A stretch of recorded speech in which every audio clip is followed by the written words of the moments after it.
Alors, aujourd'hui, on va juste regarder, pas rapidement, mais on va voir comment monter un projet avec 2-3 petites astuces.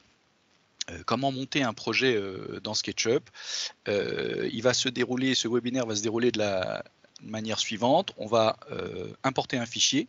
Donc là, on va pouvoir voir comment on importe un fichier PDF, un cadastre par exemple. On va voir également comment importer un fichier DWG si jamais vous avez dessiné votre projet en amont dans un logiciel de CAO, quel qu'il soit. A priori, le couple qui fonctionne, enfin le plus classique, pas qui fonctionne, mais le plus classique, c'est AutoCAD, SketchUp. Maintenant, rien ne vous empêche de commencer à dessiner des choses dans même un logiciel BIM, que ce soit Revit ou Archicad, d'exporter le tout en DWG, de ramener tout ça dans SketchUp. L'intérêt n'est pas forcément flagrant, mais cela reste possible. Ensuite, on va, à partir donc de ce fichier DWG ou à partir de rien, on peut faire les deux dans SketchUp. On n'est pas obligé de partir d'une base dessinée dans un autre logiciel. On peut partir à partir de rien en modélisant directement dans SketchUp, puis exporter vers un autre logiciel. Donc les transferts se font dans les deux sens. Aussi bien, je vais parler de manière générique d'AutoCAD, c'est pas forcément AutoCAD, mais on va dire de manière générique, aussi bien de AutoCAD vers SketchUp que de SketchUp vers AutoCAD. Ça va dans les deux sens, et une fois que la maquette est faite, on peut même, lorsqu'on est en 3D, passer de Revit Archicad, c'est-à-dire un logiciel BIM, dans un sens comme dans l'autre. Les deux sont tout à fait possibles. On va ensuite peindre cette maquette, voir comment on peint dans SketchUp, comment on importe aussi des textures, parce qu'on a une bibliothèque de matières disponible, et on va agrémenter cette maquette en rajoutant tous les éléments, je dirais, classiques, que sont des personnages, des véhicules, de la végétation, du mobilier, qu'on ne va pas modéliser dans SketchUp, parce que ça va mettre beaucoup trop de temps à faire, mais qu'on va aller chercher sur le 3D Warehouse, qui est donc la plateforme de téléchargement gratuit d'objets pour SketchUp. Et enfin, on fera un petit tour relativement rapide des moteurs de rendu pour avoir un rendu photoréaliste extérieur à SketchUp, que ce soit avec V-Ray, Enscape et d'autres encore. Voilà pour cette petite présentation. On va commencer donc maintenant la première partie de ce webinaire, qui est l'import de fichiers DWG. Je lance SketchUp. S'il veut bien, voilà. Lorsque vous lancez SketchUp, vous arrivez sur cette fenêtre qui vous permet de choisir un fichier modèle et en dessous les fichiers récents. Donc là, au fur et à mesure que vous allez fabriquer vos projets, vous les verrez apparaître dans cette zone ici en dessous. Donc là, on va partir d'un modèle simple, maître, vraiment quelque chose de très très basique. Ici, j'ai un petit message qui vient d'un plug que je suis allé chercher hier pour transformer les PDF en vectoriel directement dans SketchUp. Je vous en parle dans 2 petites minutes. Voilà. Donc SketchUp, c'est un logiciel monofenêtre, c'est-à-dire qu'il n'y a qu'une seule fenêtre. On se promène dans cet espace 3D à l'aide de la souris. Je zoome, je dézoome, je tourne. L'outil principal qui a fait connaître le logiciel, c'est lui, pousser, tirer. Et l'intérêt principal de SketchUp, c'est quand je dessine quelque chose sur une surface ou sur un volume existant, et bien ensuite je peux venir le remodifier assez simplement et ensuite venir travailler et sculpter mon modèle. Par exemple, ici, je vais aller du milieu jusque là, je vais déplacer ça à la verticale et j'ai fait une maison. Ça, c'est l'intérêt de SketchUp. C'est le but premier de ce logiciel, c'est-à-dire fabriquer une maquette sans épaisseur. c'est la maquette en carton dédiée aux archis. Par extension, SketchUp est tellement facile et ergonomique d'accès que tout le monde se l'est approprié. Donc SketchUp, on le retrouve chez quasiment tout le monde. Ça va du particulier au professionnel, de l'architecte jusqu'au décorateur, en passant par standiste, menuisier, cuisiniste, enfin ce que vous voulez. SketchUp est bon à tout. J'ai déjà vu des modèles j'ai eu entre les mains des modèles d'ascenseurs, de cabines d'ascenseurs. Donc ça veut dire que SketchUp, vraiment, vous pouvez le retrouver partout et surtout l'utiliser à peu près dans tous les corps de métier possibles et imaginables. On va parler maintenant donc de l'import du fichier PDF, et comme je n'ai pas d'import PDF dans SketchUp, j'ai deux solutions pour faire ça. Soit j'ouvre mon fichier PDF, donc je vais chercher un cadastre sur Internet, cadastre que j'ai ici. Voilà. Je vais chercher ça et je peux soit l'importer en tant qu'image dans SketchUp, soit en passant, si vous avez un logiciel comme Photoshop ou par exemple dans Archicad, il y a une fonction qui permet d'exploser le PDF en ligne, ce qui permet de récupérer tout ça plus simplement dans votre logiciel. Donc là, je l'ai déjà transformé en JPEG. Donc là, je vais passer par le menu Fichier, Importer, et je vais chercher donc, sur le bureau, Webinaire, et je vais chercher tous les formats d'images pris en charge, et donc je vais chercher mon cadastre que je vais importer comme image. Là, je fais attention à l'importer en tant qu'image. Je l'importe, je l'ai au bout du curseur, je clique ici proche du 0, je l'agrandis de manière totalement arbitraire, je laisse le petit bonhomme ici, le petit bonhomme dans les fichiers de base de SketchUp sert à vous rendre compte de la taille de votre modèle. Comme il n'y a aucune graduation, comme il n'y a aucune règle, on ne peut pas savoir si on est, vous voyez, quand je suis par exemple ici, je n'ai aucune idée de la distance entre ce point-là et ce point-là. Ça pourrait être 2 mm comme ça pourrait être 4 km. Donc là, quand j'optimise ma vue, je me rends compte que mon bonhomme, il fait environ 2 mètres pour faire ça simplement. Donc ici, j'ai une quinzaine de mètres ou une vingtaine de mètres.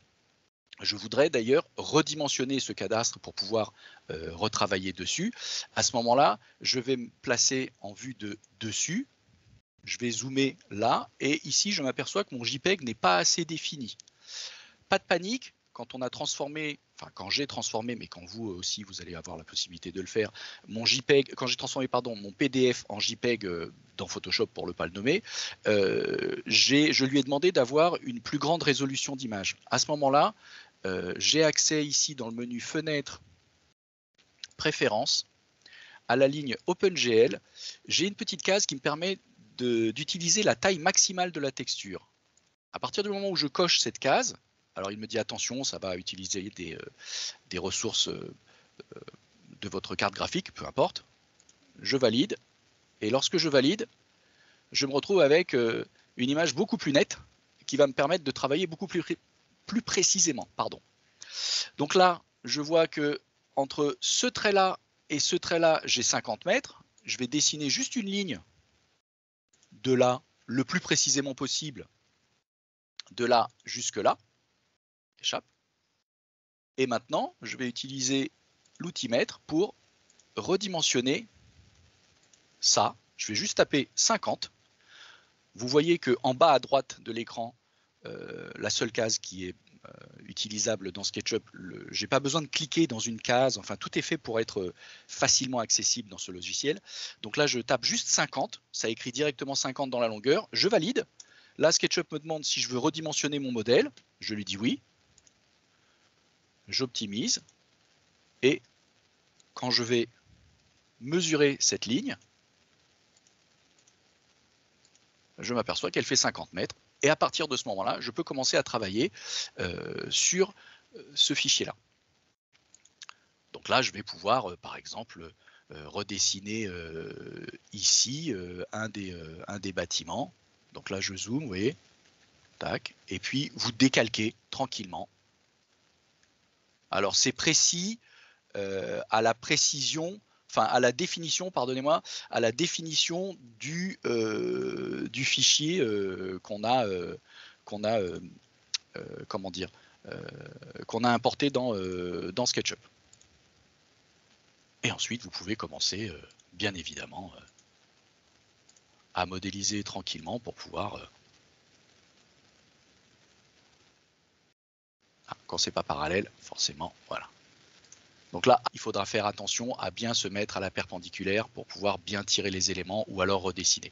Mais globalement, voilà, on va pouvoir utiliser ça pour décalquer.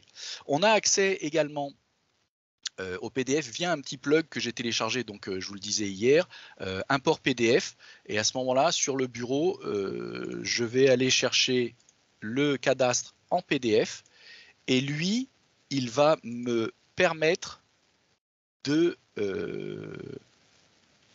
alors on va le laisser mouliner un tout petit peu.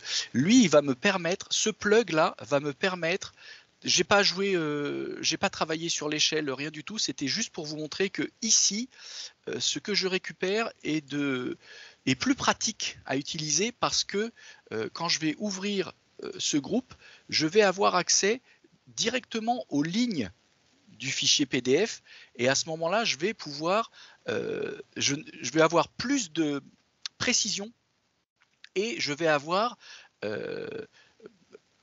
pouvoir récupérer plus facilement les lignes de mon fichier PDF. Donc là, c'est un cran au-dessus en termes de précision et un cran au-dessus en termes d'ergonomie.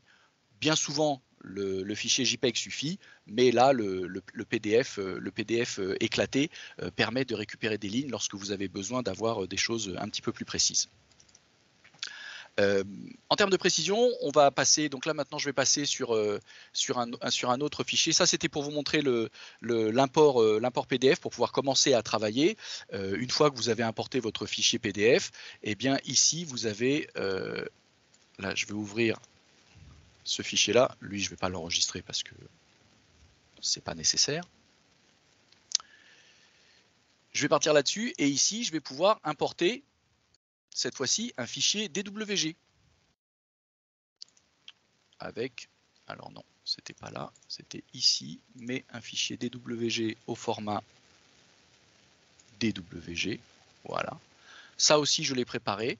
Donc dans les options, ici, je vais pouvoir lui dire de choisir les unités dans lesquelles j'ai fabriqué mon fichier DWG, de fusionner les faces coplanaires au cas où j'aurai de la 3D dans mon fichier DWG. Là, je valide et j'importe.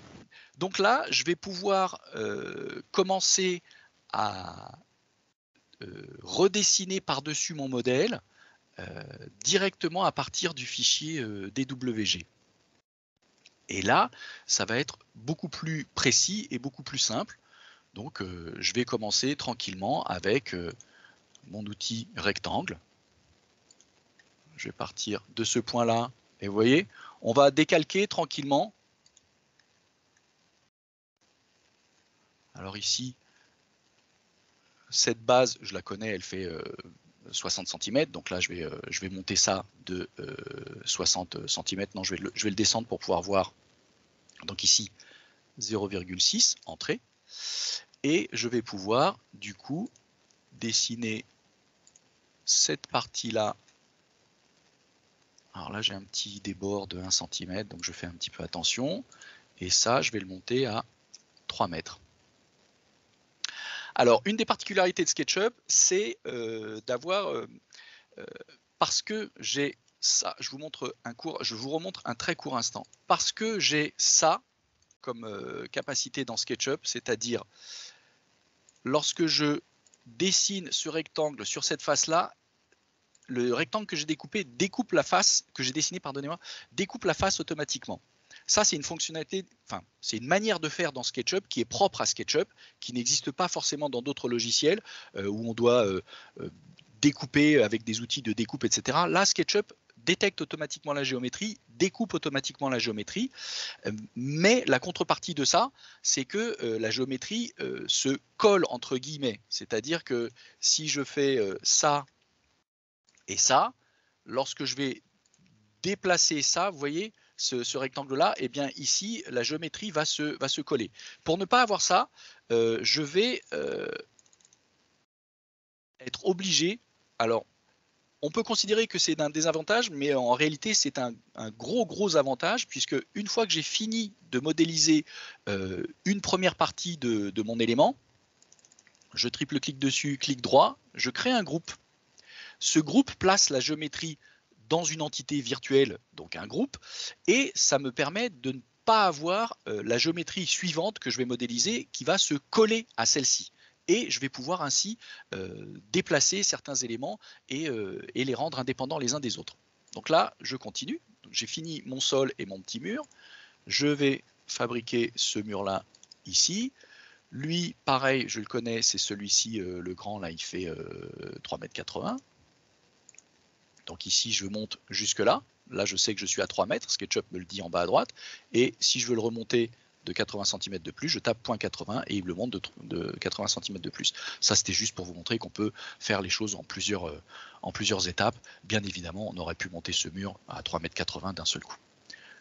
Triple clic, clic droit, je crée un groupe, etc., etc. Donc là, je vais faire des groupes de mes différents éléments. Alors, je vais y aller un petit peu plus rapidement parce que vous avez compris le principe. Voilà. Lui, on va le faire aller jusque là.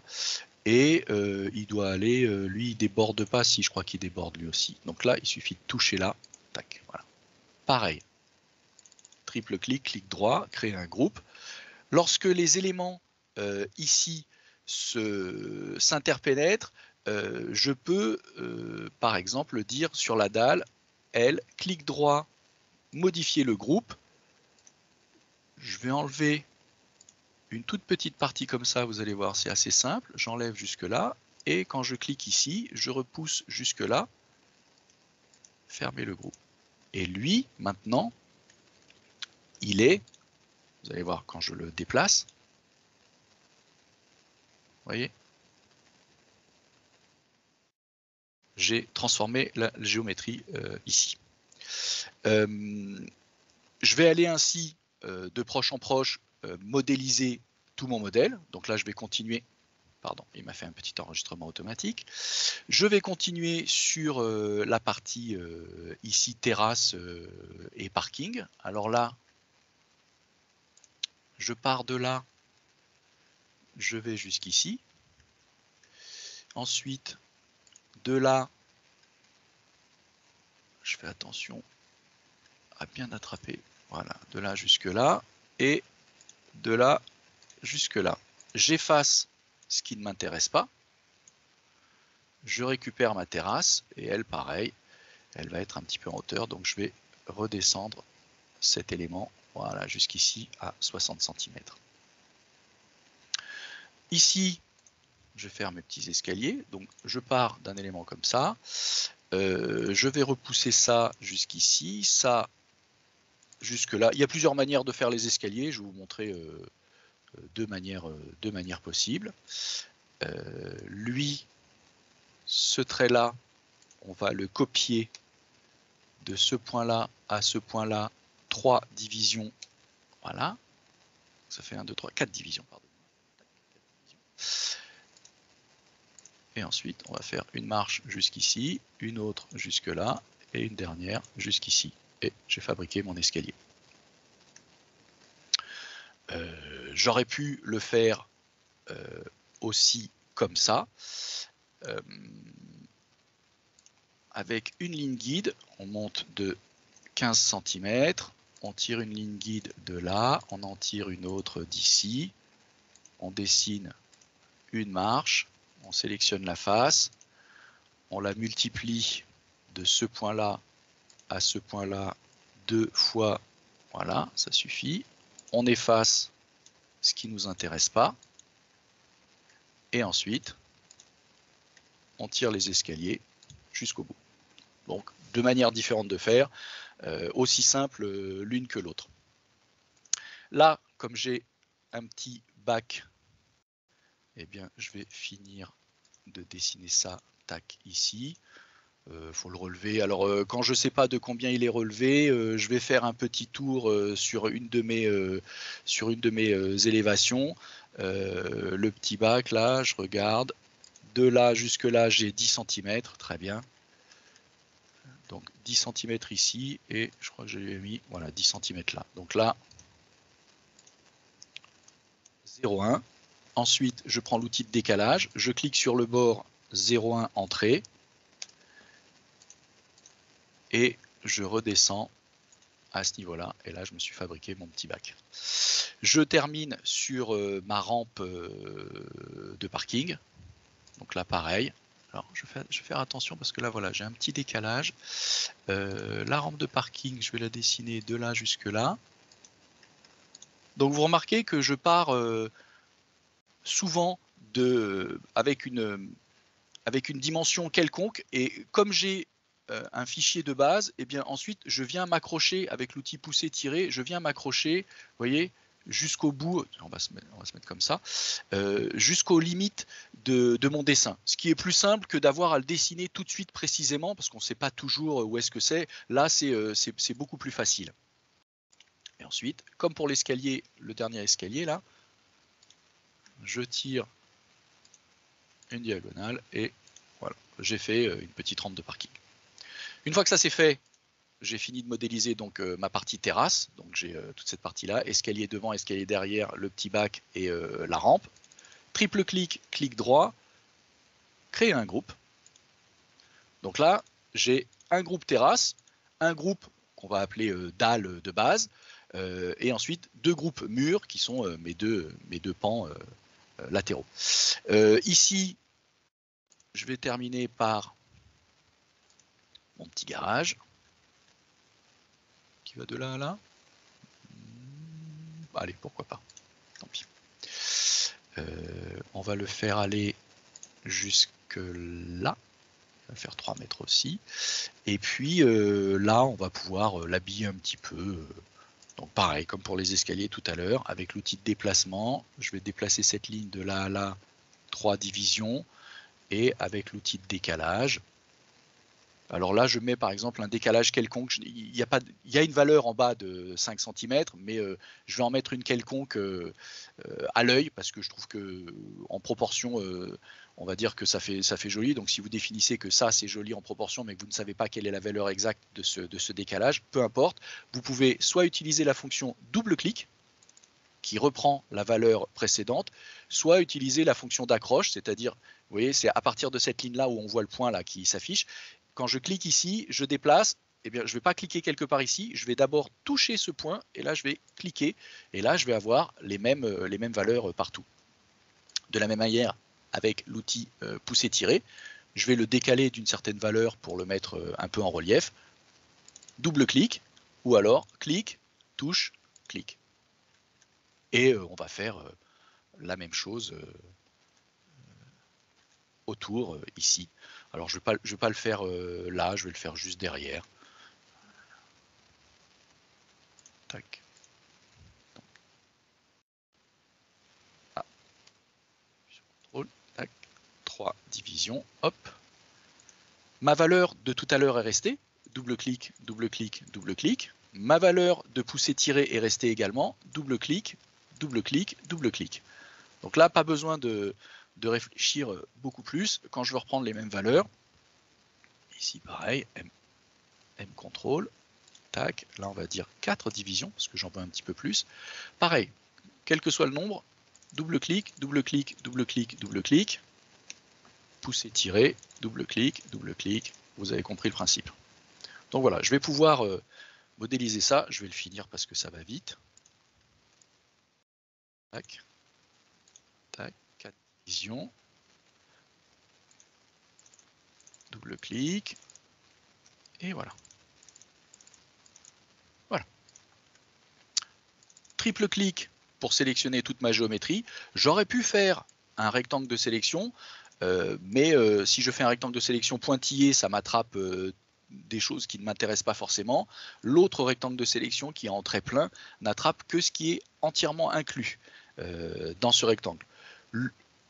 Vous pouvez indifféremment sélectionner d'une manière ou d'une autre. Là, comme j'ai fini de modéliser et que je sais que toute la géométrie est connectée l'une à l'autre, triple clic, clic droit, créer groupe. Donc maintenant, j'ai un groupe garage, etc., etc.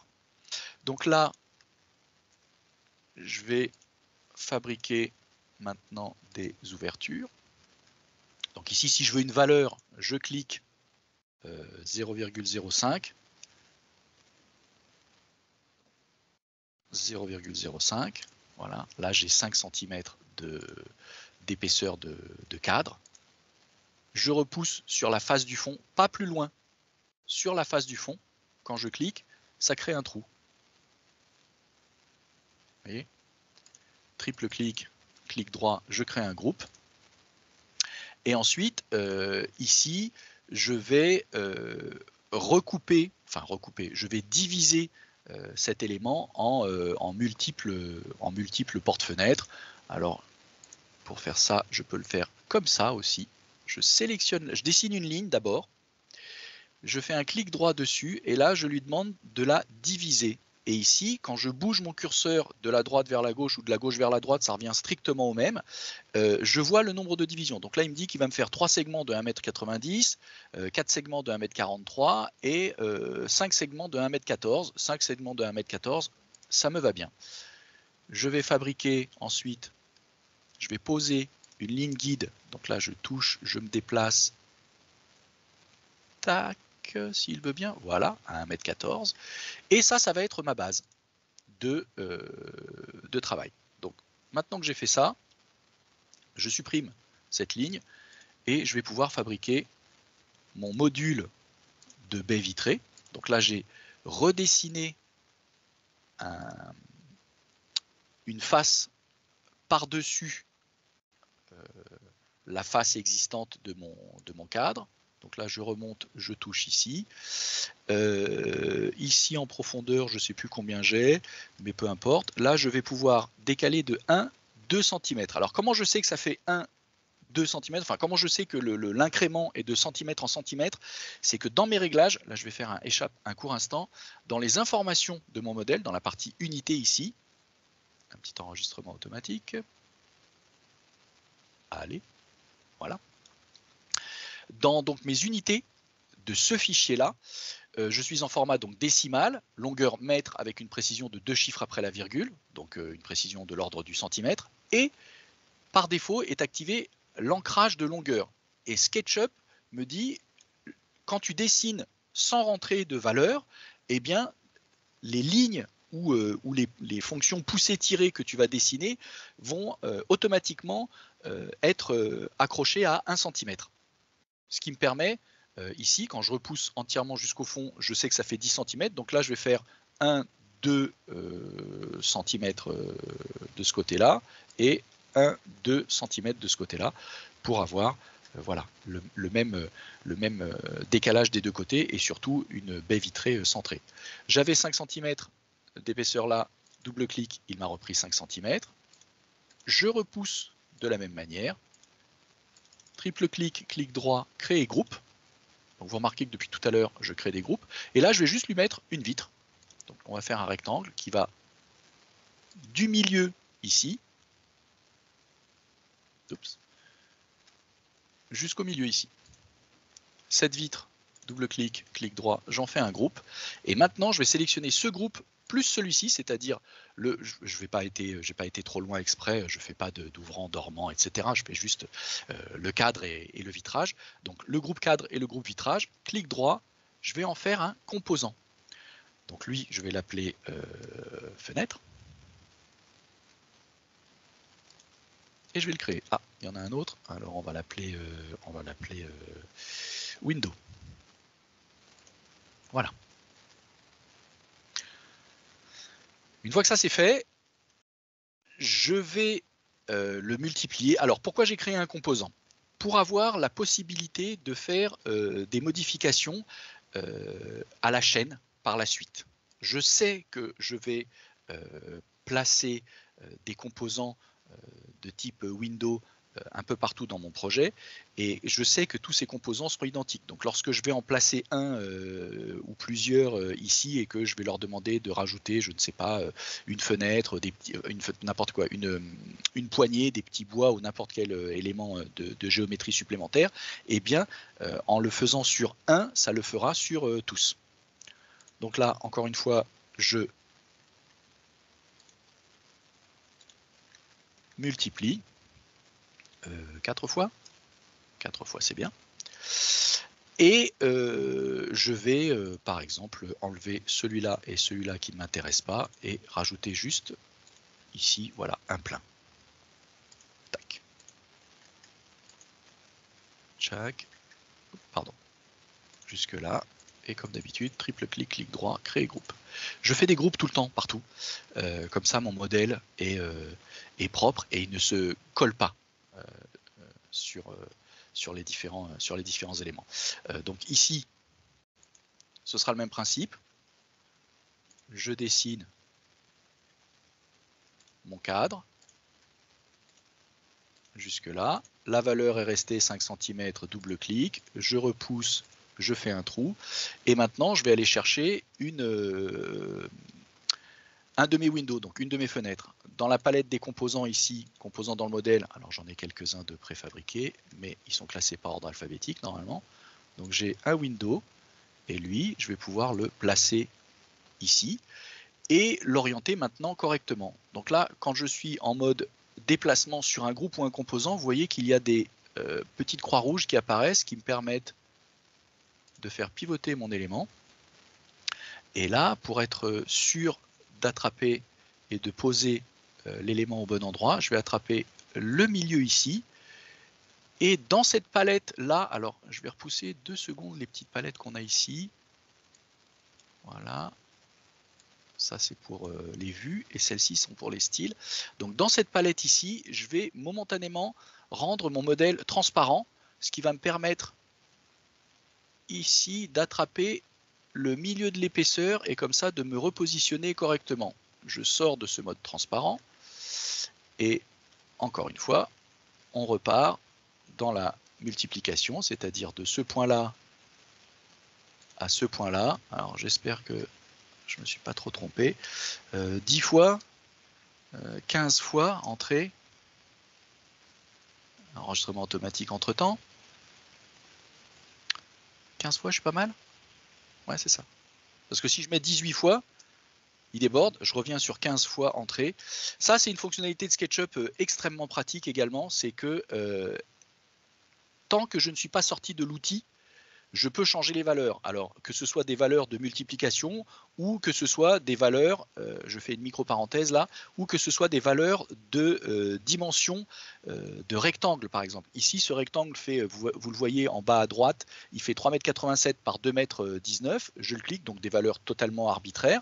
Si je lui dis que je veux finalement que ce rectangle fasse 4 mètres, point virgule, par 2, entrée, il fera 4 par 2. Et si je lui dis qu'il fait 2, point virgule, par 10, il fera 2 par 10. Tant que je ne suis pas sorti de l'outil, je peux changer les valeurs. Ça, c'est vraiment un truc absolument génial dans SketchUp qui vous fait gagner un temps fou. Donc là, j'ai aligné les fenêtres. Alors après, comme pour l'autre, voilà, je vais en supprimer quelques-unes parce que j'en veux pas autant que ça. Celle-ci me va bien. Et voilà, ça va bien. Et ensuite, je remplis. Vous avez compris le principe. Et du coup, maintenant, triple clic, tout est connecté. Donc si je veux mettre une couleur différente là et là, bon ben voilà, je me suis trompé, c'est chiant, il faudrait que je revienne en arrière. Là, ça tombe bien, le fait de me tromper me permet de vous montrer que maintenant il va falloir se débrouiller autrement, ou alors recommencer. Recommencer, c'est pas très grave dans SketchUp. Il vaut mieux recommencer qu'essayer de réparer parfois. C'est-à-dire qu'il est totalement inutile de faire. Voilà. Là, par exemple, je me suis rendu compte de ça, je vais revenir en arrière. Alors, le premier que j'ai dessiné, c'était celui-ci, donc je reviens en arrière. Voilà, ici, il n'est pas dessiné. Je peux même aller plus loin que ça. Je réfléchis en temps réel, excusez-moi une seconde. Lui, je l'ai dessiné. Lui, je l'ai dessiné au sol. Et lui, je l'ai dessiné au sol. Il y a une fonction dans SketchUp. Je vais sélectionner cette face. Celle-ci. Plus celle-ci. Édition, copier. Je reviens en arrière pour les enlever. Alors, suivez-moi une toute petite seconde. Triple clic, clic droit, créer groupe. Donc là, j'ai mis ma géométrie comme je le voulais, c'est-à-dire mon encadrement de fenêtres, de baies vitrées, je l'ai mis comme je le voulais dans un groupe, mais je voudrais ne pas avoir à redessiner les rectangles que j'ai déjà dessinés pour faire les remplissages. Et bien là, j'ai la possibilité de lui dire édition coller sur place, parce qu'il a gardé en mémoire ce que j'ai copié, même si je suis revenu en arrière. C'est-à-dire que SketchUp n'efface pas le presse-papier lorsqu'on revient en arrière. Et ici, clic, clic, et là, comme tout à l'heure, double-clic, double-clic. Triple-clic, créer groupe, triple-clic, créer groupe, triple-clic, créer groupe. Donc là, vous avez compris, ça ne bouge pas. Je termine rapidement cette modélisation avec la toiture. Alors la toiture, elle fait de mémoire, elle fait ça jusqu'où? Non, elle fait pas ça, bah tant pis. Alors on va la faire comme ça. Jusqu'ici? Ouais, très bien. Encore une fois, je repars sur vraiment quelque chose de totalement aléatoire. Donc 60 cm jusqu'ici. Toi, tu reviens jusque là. Toi, tu reviens jusqu'ici. Ça, c'est bien. Toi, tu vas jusque là, jusqu'au bout. Toi aussi, jusqu'au bout ici. Ça, c'est bien. Ensuite, qu'est-ce que je veux découper? Eh bien, je vais découper une partie qui ne m'intéresse pas. Tac. Toi, tu viens jusque là. Et toi, tu viens jusque là.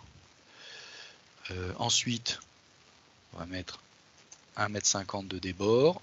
Double-clic le même ici. Double-clic le même ici, c'est pas mal. Et lui, un petit enregistrement automatique entre temps. L'enregistrement automatique par défaut de SketchUp est de 5 minutes, donc toutes les 5 minutes il fait ça. Ici j'ai 1 mètre de débord et ici double-clic, allez je vais lui mettre 1 mètre de débord. Et là je veux pas autant que ça, je veux me mettre au bord ici et je vais lui mettre 1 mètre seulement. Voilà, 1 mètre ça suffira de ce côté-là. Voilà, ça c'est fait. Triple clic, clic droit. Pas créer un groupe, excusez-moi, pas créer un groupe tout de suite. 0,1 10 cm et ici on descend de j'ai 60,4, allez on va dire 0,4 cm pour faire un acrotère, ça ira bien comme ça. Ça c'est très bien. Triple clic, clic droit, créer un groupe, parfait. Et édition, supprimer les guides. Alors j'ai plusieurs possibilités pour percer le trou ici parce que j'ai mis un petit bac et je voudrais planter un arbre ici qui traverse la toiture. J'ai plusieurs possibilités, soit je fais une opération booléenne, soit je mets des lignes guides. Là on va essayer, on va tenter l'opération booléenne. Donc je voudrais avoir exactement le même, donc de lui jusqu'à lui. Ça va traverser comme ça. Triple clic, clic droit, créer un groupe. Et maintenant, je vais aller chercher clic droit, solide, ces fonctions-là. Donc dans SketchUp, j'ai la possibilité de dire soustraire. Donc là, il me propose de soustraire le premier solide du deuxième et en ne conservant que le résultat du modèle. Donc là, je vais prendre ça. Donc je vais soustraire le premier du deuxième pour n'avoir que le trou. Bon après, je vais remettre, j'aurais pas dû faire ça comme ça, mais c'est pas très grave. Et après, ici, je vais sélectionner la face, pardon, les arêtes ici, celle-ci, celle-ci et celle-ci. Et avec l'outil décalé, 10 cm. Voilà. Ça, on peut le poser ici. Voilà. Donc là, une fois qu'on a fini de modéliser son projet, on va pouvoir le peindre. Alors on vérifie qu'il est tout en face blanche, mais ça, c'est ce qui est plus développé dans les formations. Et maintenant, on va donc peindre notre modèle. Je n'ai plus besoin de mon fichier DWG de base. Donc lui, dans la partie ici, structure, quand je le sélectionne, vous voyez, il apparaît là et je peux le rendre invisible. Comme ça, il ne me gêne pas. j'ai mon modèle qui va bien. Je vais déplacer ça un petit peu par là, vous allez comprendre tout à l'heure pourquoi. Et là, je me suis préparé quelques matières ici, mais dans SketchUp, on a des matières.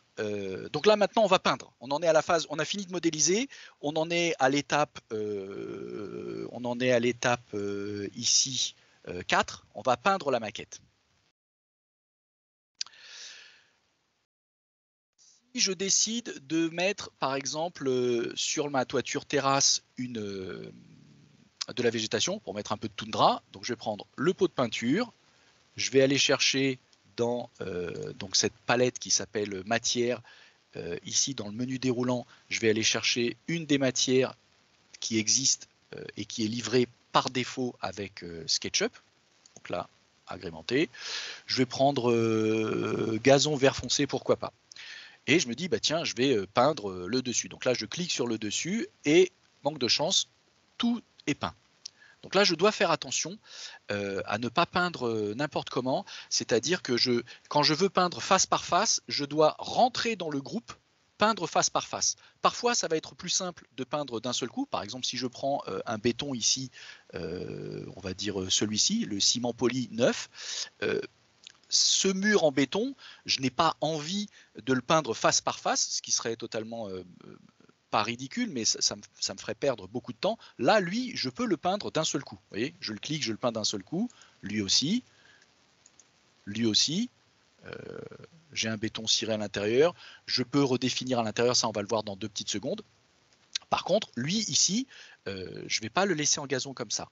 Je vais faire le contraire. Je vais le peindre entièrement en béton, puis je vais rentrer à l'intérieur. Je laisse finir son enregistrement.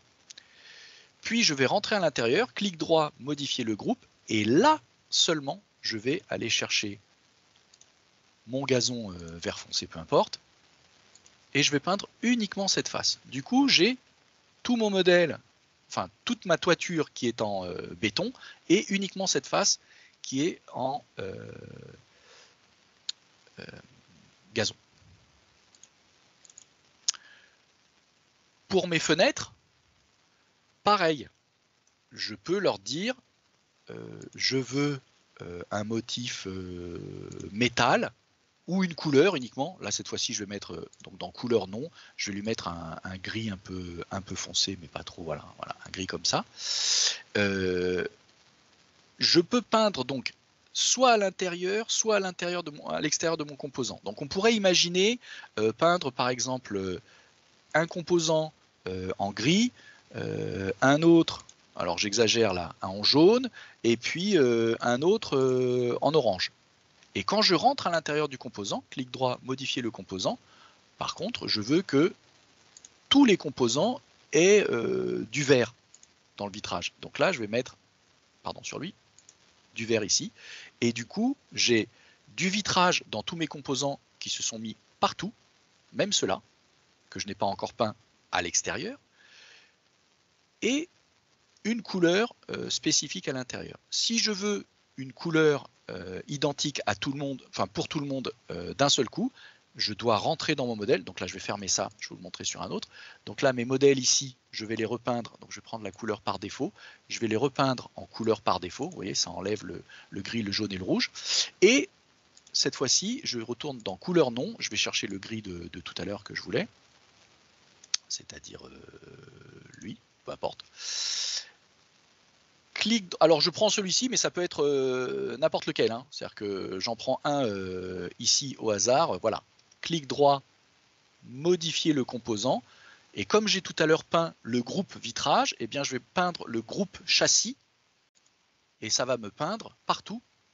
Clic droit, fermer le composant. Ça va me peindre partout mes composants vitres, window. Ensuite ici, je peins le cadre et puis je peux peindre aussi les autres éléments ou alors les peindre d'une autre couleur. Ça, c'est vraiment au choix. Si je veux récupérer une couleur, j'ai une pipette. Je pipette cette couleur et je la mets là, comme ça j'ai la même. Oups, etc. Donc ici, pareil, je voudrais peindre, je vais peindre tout ça. Alors ici, à un moment donné, j'ai aussi la possibilité d'aller chercher les couleurs que j'ai déjà dans le modèle.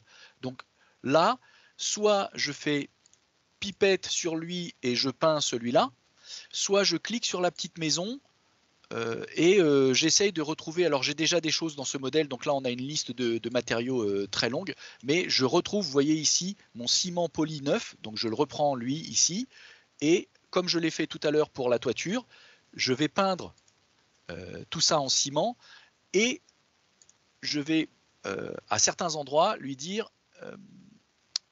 alors je cherche, excusez-moi, le bois, voilà, et je vais lui mettre un lattage, je ne sais pas ce que c'est, bois de construction à joint vif, pourquoi pas. Clic droit, modifier le groupe, et là je vais pouvoir peindre, ouais bon ça c'est pas mal, je vais pouvoir peindre, tac, tac, tac, mes différents éléments. Si l'orientation par exemple ici ne me plaît pas, j'ai possibilité de dire clic droit, texture, position. J'ai mon motif de base ici, que je peux déplacer, que je peux poser exactement ici pour commencer un calpinage particulier. Les deux ici, je ne vais pas en parler pour l'instant, je vais parler que de ces deux punaises-là, celle qui déplace et surtout celle qui redimensionne et qui permet de faire pivoter. Donc là, je fais pivoter à 90 et il me garde la taille de base. Si je veux un motif un petit peu plus grand, je peux faire un motif un petit peu plus grand. Clic droit, terminé. Maintenant, ici, vous voyez, j'ai des lattes dans ce sens-là et ici, sur les marches, j'ai des lattes dans l'autre sens. Donc ici, ça me va bien, mais si je reprends maintenant sur celui-ci, pipette, il va me faire les lattes dans ce sens-là, donc là, ça ne m'intéresse pas. Je vais plutôt faire pipette sur les lattes dans ce sens-là et peindre comme ça dans ce sens-là. Micro-pause. Voilà.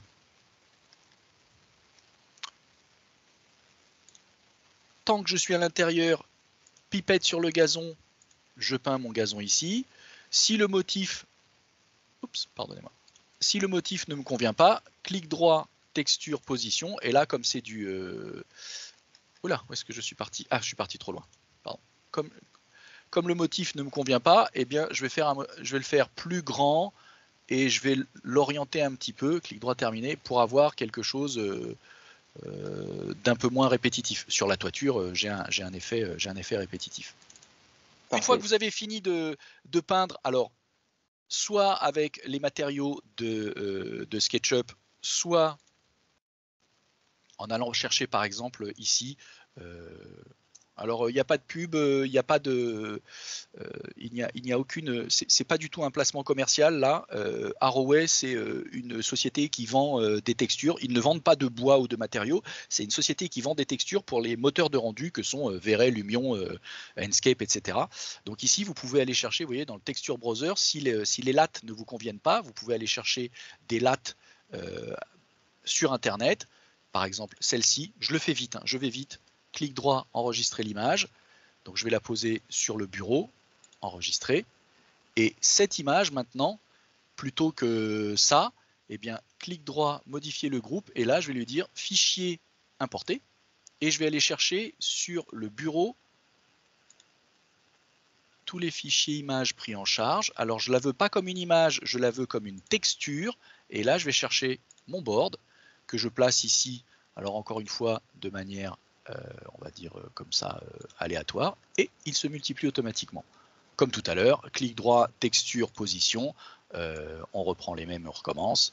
Voilà, on le met dans le bon sens, clic droit, terminé. Et là, j'ai une texture qui me plaît plus.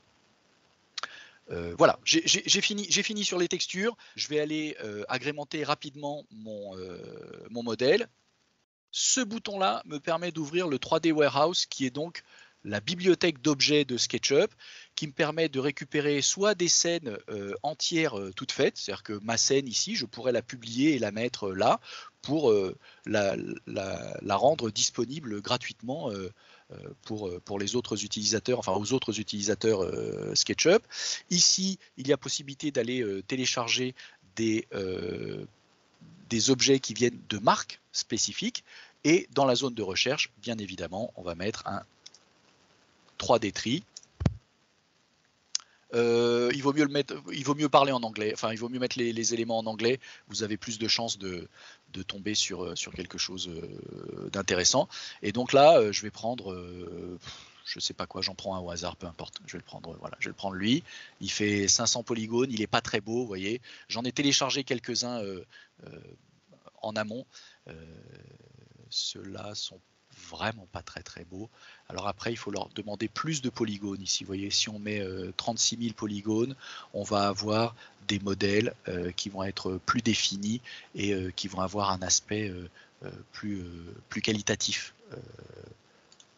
Qu'est-ce qu'il fait lui? 45 000 polygones. Tiens, on va essayer ceux-là. Il y en a quelques-uns dedans. Voulez-vous le mettre dedans? Ok. On va regarder ce qu'il fait lui. Alors là, il faut attendre un tout petit peu. 40, c'était pas trop. C'est à la vitesse de téléchargement à partir du serveur 3D Warehouse. Voilà. Donc là, on a des arbres. Parfait. Clic droit, modifier le composant. Et ici, on en a clic droit, encore une fois. Allez. L'enregistrement automatique, attention. Modifier le groupe. Et donc là, lui, maintenant, on doit pouvoir... Voilà, on peut le déplacer, c'est-à-dire le déplacer, ça veut dire l'extraire pour en mettre tout autour, etc. Donc tous ces composants qu'on a récupérés en ayant été sur 3D Warehouse, on va les retrouver dans la palette de composants en cliquant sur la petite maison ici. Et là, j'en ai quelques-uns de pré-téléchargés. Je vais par exemple récupérer ma petite polo qui va bien, mon arbre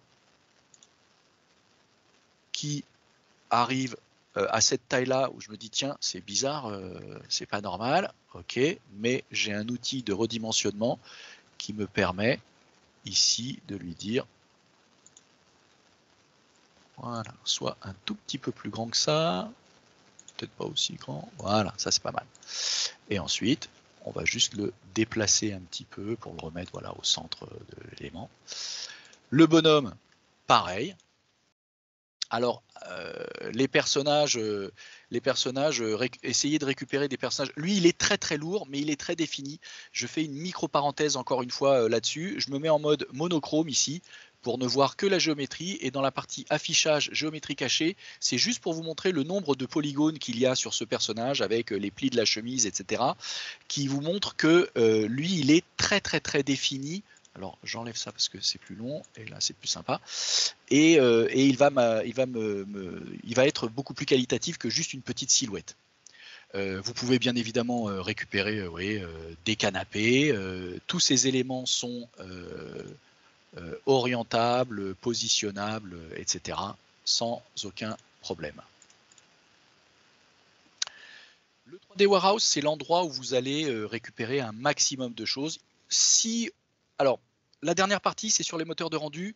Je vais faire un tout petit peu vite. J'ai un modèle en fait qui a déjà été fait ici. Donc là, quand j'enregistre ma vue, je reviens là-dessus. Donc ça, c'est un modèle qui a déjà été fait. Ici, j'ai des objets qui viennent de Véret directement. Alors Véret, c'est quoi? Là, je suis obligé d'aller sur Internet. On va chez ce groupe. Véret, c'est un moteur de rendu qui s'exécute à l'intérieur. Donc là, vous voyez, dans les produits Véret pour SketchUp. Alors, il y en a pour différents logiciels, mais globalement, voilà. Le principe, c'est ça. C'est je modélise dans SketchUp, j'utilise les matériaux de Véret, les objets de Véret, et voilà, je peux agrémenter ma scène. C'est ce que j'ai fait ici. Alors là, c'est pas, encore une fois, c'est pas une pub pour Véret, c'est une ouverture sur les moteurs de rendu. Parce que je vous parle de Véret, mais je peux vous parler de Enscape également, qui est un moteur de rendu un tout petit peu différent dans le sens où c'est un moteur de rendu en temps réel. Il veut bien? Tac.